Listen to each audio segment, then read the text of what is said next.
మొదటిసారి ప్రార్థన చేసినప్పుడు జవాబు రావటం లేదు కాబట్టి రెండవసారి మళ్ళీ ప్రార్థన చేయాలి. మొదటిసారి నువ్వు చూపించిన ఆసక్తి కంటే రెండవసారి నువ్వు చూపించే అత్యాసక్తి గొప్పది. నీ ప్రార్థన పట్టుదల పెరగాలి. ప్రార్థనకు పట్టుదల పెరగాలి. ఒక్కసారి ప్రార్థన చేశావు, జవాబు రాలా, ఈసారి నువ్వు కృంగిపోకూడదు. రెండంతలుగా నీ శక్తిని, బలాన్ని పుంజుకొని మోకరించాలి. రెండోసారి ప్రార్థన చేశావు, మళ్ళీ రాలా, మళ్ళీ మూడంతల శక్తిని నువ్వు పొందుకోవాలి. ఈసారి నువ్వేమైనా ప్రార్థన చేయాలి, ఇదిగో మళ్ళీ నేను ప్రార్థనలో కూర్చుంటున్నాను, నాకు శక్తిని కొని ప్రార్థన చేయాలి. అర్థమవుతుందా? మొదటిసారి ప్రార్థన చేసినప్పుడు జవాబు రావటం లేదు కాబట్టి రెండవసారి మళ్ళీ ప్రార్థన చేయాలి. మొదటిసారి నువ్వు చూపించిన ఆసక్తి కంటే రెండవసారి నువ్వు చూపించే అత్యాసక్తి గొప్పది.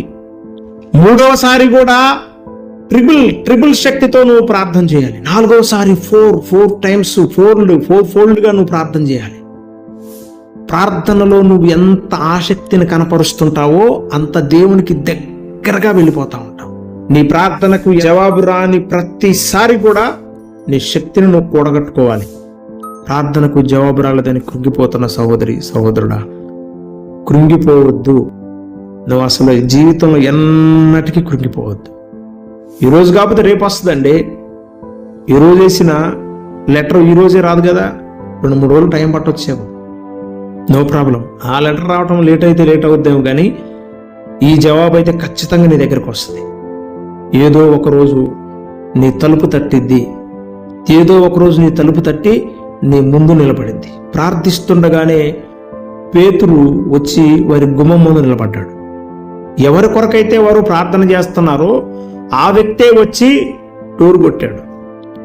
ఎవరి విడుదల కొరకైతే సంఘమంతా అత్యాసక్తితో ప్రార్థన చేసిందో ప్రార్థిస్తుండగానే ప్రార్థన ముగించి కాళ్ళు చేతులు కడుక్కొని భోజనానికి కూర్చొని భోజనం తిని నిద్రపోతున్నప్పుడు రాలా. వారు ప్రార్థన చేస్తుండగానే పేతురు వచ్చాడు. ఎవరి కొరకు ప్రార్థన చేస్తున్నారు? ఎవరి విడుదల కొరకు వారు ప్రార్థన చేస్తున్నారంటే పేతురు చెరసాల్లో ఉన్నాడు, పేతురు విడిపించబడాలి అని ప్రార్థన చేస్తుంటే ప్రార్థన చేస్తుండగానే వచ్చి పేతురు వారి డోరు కొట్టాడు. నువ్వు ప్రార్థన చేస్తుండగానే ప్రభువు జవాబుని నీ యొద్దకు పంపిస్తాడు. దేనికోసమైతే ఈరోజు నిరీక్షిస్తున్నావో అదే వచ్చి నీ డోరు కొట్టిద్ది. విశ్వాసం ఉంచితే, విశ్వాసం ఉంచు ప్రభు యందు. దేవుని యందు విశ్వాసం ఉంచిన యోబు గారు పోగొట్టుకున్నదంతా రెండంతలు పొందుకున్నాడు. నిజమే, ప్రార్థనకు లేట్ అవుతుందంటే అర్థమేంటో తెలుసా సహోదరి, సహోదరుడా? 2 నీకు ఇవ్వాలని చూస్తున్నాడు. 2 అంతలు దేవుడు నీకు ఇవ్వాలని ఎదురు చూస్తున్నాడు. యోబు కూడా చాలా రోజులు ప్రార్థన చేసి ఉంటాడు. సహోదరి, సహోదరుడా, ఒకవేళ ప్రార్థనకు జవాబు రావట్లేదని కృంగిపోతున్నావు చూసావా? డబుల్ ధమాకానికి ఇవ్వాలని చూస్తున్నాడు. 2 అంతలుగా దేవుడు నీకు ఇవ్వాలి అని ఎదురు చూస్తున్నాడు.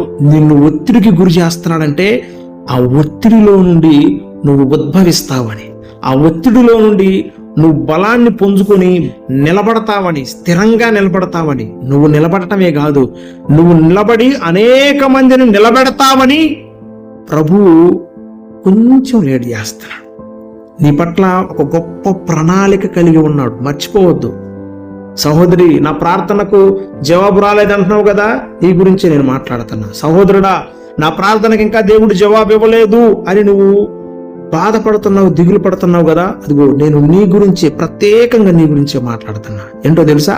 నిన్ను ఒక ప్రత్యేకంగా వాడుకోవాలనుకుంటున్నాడు. ఈ లోకానికి ఒక యథార్థవంతుడిగా చూపించాలనుకుంటున్నాడు.